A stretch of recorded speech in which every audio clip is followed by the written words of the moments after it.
Құрметті атыраулықтар және облыс қонақтары. Менің аты жөнім Дәрмен Аронов. Мен Теңізшевройл үкіметпен және жұртшылықпен байланыс бөлімінің бас менеджерімін. Компаниямыз 2013 жылдан бері әлеуметтік инвестициялар бағдарламасын жүзеге асырып келеді. Бағдарлама шеңберінде үкімет емес ұйымдар ТШО-ның қаржылық қолдауымен өңір тұрғындарының әлеуметтік өмірін жақсартуға бағытталған жобаларды іске асыруда. Бұл жолы біз Атырау қаласының барша тұрғындары мен қонақтарына шағын фестиваль ұйымдастырып, жыл қорытындысын шығаруды ұйғардық.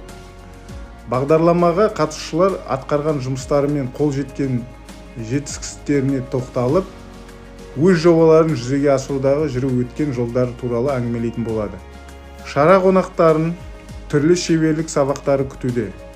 Сіз қалай әлеуметтік кәсіпкер болуды, технология арқылы ерекше қажеттілігі бар балаларға арналған инклюзивтік экожүйені қалай құру керектігін білетін боласыздар.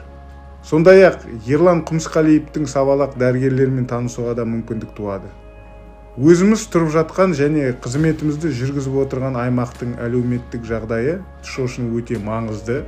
Осы ретте баршаңызды үкіметтік емес ұйымдармен бірлесіп, қандай жұмыстар атқарып отырғаныңызбен хабардар еткіміз келеді. Сіздерді 23 желтоқсанда Infinity Event Hall'да өтетін шараға шақырамыз. Кездескенше сау болыңыздар.